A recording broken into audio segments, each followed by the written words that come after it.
अस्सलाम वालेकुम। Summary class Ranjha आपकी खिदमत में हाजिर हूँ। उम्मीद करता हूँ आप खैरियत से होंगे। आज मैं वो तमाम जो फ्रेश स्टूडेंट्स होते हैं इंटरमीडिएट के, जिन्होंने लॉ 5 इयर्स में जाना होता है, उनके लिए एक बहुत बड़ा फेयर होता है लॉ एडमिशन टेस्ट का।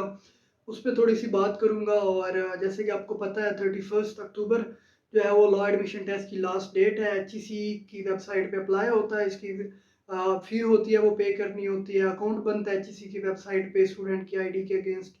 तो 31 अक्टूबर इसकी लास्ट डेट है।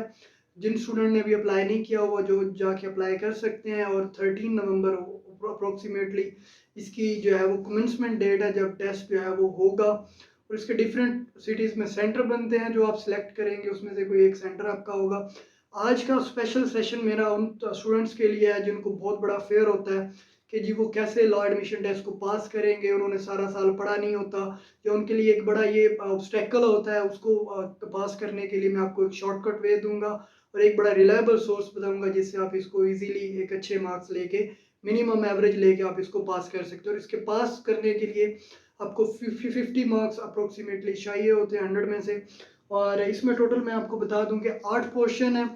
8 में से पहला आपका जो पोर्शन है वो इंग्लिश एसे का है, और दूसरा पोर्शन पर्सनल स्टेटमेंट का है। इन दोनों को आपने या तो इंग्लिश में अटेम्प्ट करना होता है या तो आपने उर्दू में अटेम्प्ट करना होता है। 200 वर्ड्स का ऐसे लिखना होता है और 200 वर्ड्स की ही पर्सनल स्टेटमेंट लिखनी होती है। 15 मार्क्स का इंग्लिश ऐसे है फर्स्ट पोर्शन जो है उसमें से।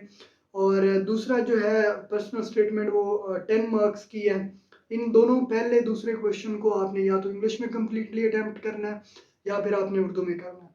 तीसरे नंबर पे इंग्लिश है, उसमें सिनोनिम्स, एंटोनिम्स और प्रीपोजिशन है, ये 3 हिस्से हैं उसके। 20 नंबर का ये एरिया है। और चौथे नंबर पे जीके है 20 नंबर का। पांचवें नंबर पे इस्लामिक स्टडी है 10 नंबर की। पाकिस्तान स्टडी 10 नंबर की है। उर्दू जो है वो 10 नंबर की। और मैथमेटिक्स 5 नंबर की है। अब मैं आपको वो ट्रिक्स दूंगा जिससे आप एक बहुत बड़ी जो हर्डल है वो आपकी दूर हो जाएगी। वो ये है कि आप ऐसे जो है उसको एक मिच्योर लैंग्वेज में अटेम्प्ट करने की कोशिश करेंगे तो इट इज़ बिलीव्ड इंशाल्लाह 15 में से 7-8 नंबर वो आपको मिनिमम दे सकता है। इससे भी ज़्यादा नंबर आते हैं, 12-13 नंबर भी बच्चों के आते हैं ऐसे में। सो मैं एस्टिमेट कर रहा हूँ कि 15 में से अगर वो 7 भी आपको देता है तो ये बहुत अच्छे नंबर है उस स्टूडेंट के लिए जिसे मतलब इतनी ज़्यादा ग्रिप नहीं है राइटिंग स्किल पे। दूसरे नंबर पे पर्सनल स्टेटमेंट है, वो 10 नंबर की है। मिनिमम आप उसमें से 5 ले सकते हैं और मैक्सिमम 8-9 नंबर वो आपको दे देता है।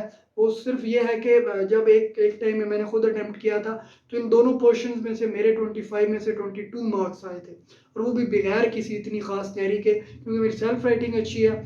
तो आप लोगों के लिए भी यही है कि अगर आपकी सेल्फ राइटिंग नहीं है, आप मतलब उसमें गुजारा करते हैं, तो इसको थोड़ा सा मेच्योर राइटिंग में लेके जाएं और इंशाल्लाह वो आपको 20 प्लस मार्क्स इसमें से देता है आउट ऑफ 25। और जिनकी नॉर्मल राइटिंग है, पोर स्टूडेंट है, वो अप्रोक्सीमेटली 10 to 15 मार्क्स इसमें उम्मीद कर सकते हैं। और आगे इंग्लिश का पोर्शन है 20 मार्क्स का, उसमें से मिनिमम जो है वो आपको 10 मार्क्स वो अवार्ड करेगा। सिनोनिम्स आप नहीं याद कर सकते, एंटोनिम्स भी पूरे नहीं याद कर सकते। प्रीपोजिशन का पोर्शन आप तैयार कर सकते हैं रूल्स वगैरह और उसकी जो बेसिक चीज़ें हैं उनको देख के। अलबत्ता इंशाल्लाह आप 20 में से 10 नंबर ले सकते हैं। आपने सिर्फ क्या करना है कि सिनोनिम्स और एंटोनिम्स को स्किप कर सकते हैं, क्योंकि अगले इन 10-12 दिनों में आप इन पूरे इतना, अब किसी को नहीं पता कि कौन से वो पैरा वर्ड या इनके वर्ड्स पूछेगा, किसका सिनोनिम्स पूछ रहा है, किसका एंटोनिम्स पूछ रहा है। सो एक बहुत वाइड रेंज है, उसको आप टारगेट ना करें। प्रीपोजिशन आप प्रिपेयर करें और बाकी आपका जो तुक्का है वो सिनोनिम्स और एंटोनिम्स आपके अटेम्प्ट करवा देगा। तो इंशाल्लाह 20 में से 10 नंबर आप उसमें से भी ले सकते हैं। पीछे जीके है। जीके ऐसा कोई स्टूडेंट नहीं जो ये कहे कि जी मेरा बड़ा जीके जो है उस पर मेरी कमांड है, कंट्रोल है, वो भी इंटरमीडिएट लेवल का स्टूडेंट। तो इसके लिए आपको ये रिक्वेस्ट है कि 20 में से आप थोड़ी सी मेहनत करें, इसके एरियाज पोर्शन देख लें पास पेपर से कि वो किन किन एरियाज में से पेपर देता है, तो उन एरियाज को एज ए होल आप तैयार करें, ना कि सिलेक्टिव एमसीक्यूज तैयार करते रहें। उसका कोई फ़ायदा नहीं होने वाला, क्योंकि रिपीटेड एमसीक्यूज बहुत कम आते हैं, 5 या 10 नंबर के आते हैं। सो कभी भी इस चीज़ पे रिलाई नहीं करना किसी बुक या गाइड में से कि जी इसको मैं रिपीटेडली एमसीक्यूज से देखूंगा या देखूंगी तो वो क्लियर हो जाएगा। सो आपने क्या करना है कि आपने उन डोमेन्स को टारगेट करना है जो जितनी भी 5 डोमेन बनती हैं जीके की या 10 है उनको कर लें। आगे इस्लामिक स्टडी है, वो भी पेट पेपर है, डिसाइडेड पेपर है, उसमें कोई चेंजिंग नहीं आने वाली, वही फर्स्ट डे से आज तक वही पेपर है और वही मोस्ट रिपीटेड आ रहा होता है। सो आप आई बिलीव कि आप 10 आउट ऑफ 5 और 7 मार्क्स आउट ऑफ 10 जो है वो उसमें ऑब्टेन कर सकते हैं। और आगे पाकिस्तान स्टडी है जो आप 10 में से 5, 7 या 8 नंबर ले सकते हैं। वो भी आपका पेट पेपर है, उसमें कोई चेंजिंग नहीं आने वाली। अलबत्ता वो कैब का जो पेपर है वो 10 आउट ऑफ 5 और 7 जो है वो आप इजीली अटेम्प्ट कर सकते हैं। उसकी रीज़न ये कि उर्दू में सिर्फ और सिर्फ वो कैब पूछी जाती है और शायद कोई एक आध चीज़ हो, वो भी आपको तब क्लियर हो जाएगा जब आप उसके पास पेपर देखेंगे।